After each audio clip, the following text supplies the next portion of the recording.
Modi, in my opinion, is not a politician. He is a statesman. He is not just interested in elections and votes, he is interested in his people. This is the kind of people we need in politics.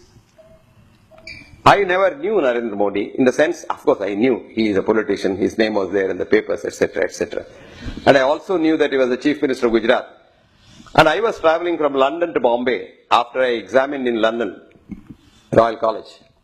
He was also travelling in the same plane and we were both in the first class compartment, first class cabin, where only two of us were there.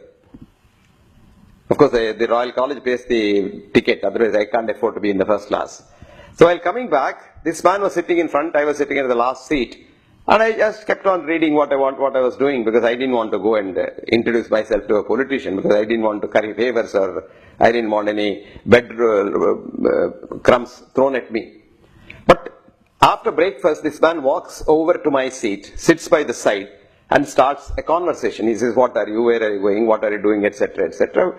After this exchange of pleasantries, he started asking very insightful questions on health, and I tried to impress upon him that health care is totally different and divorced from medical care.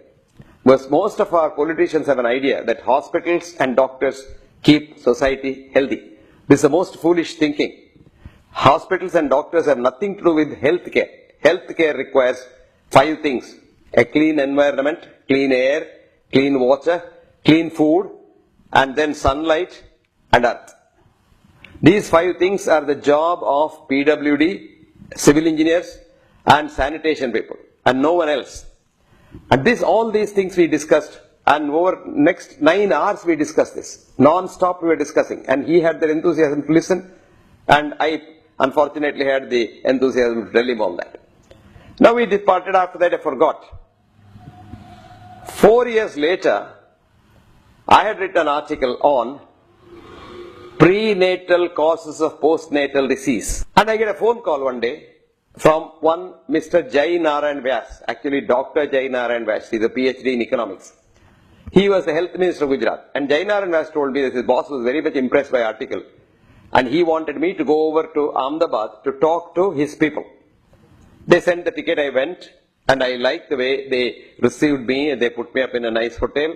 And the meeting was fixed for the following day at 10 o'clock. And when I reached there at 9:30, I thought the chief minister, as usual, will come late. But this man arrived there at 9:45, 15 minutes before time.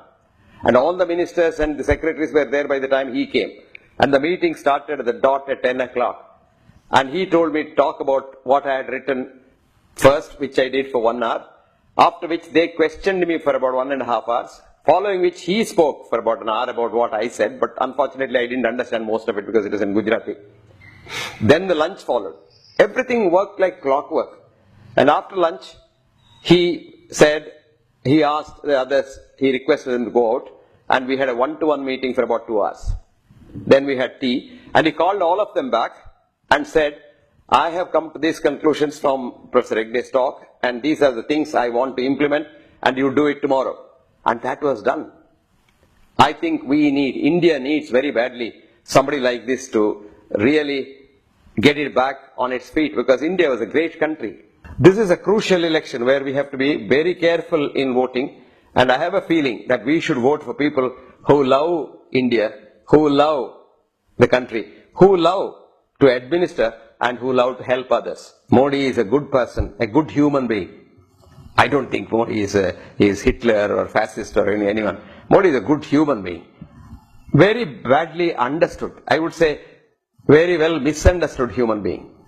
Lot of media publicity that you and I see, I don't think is true.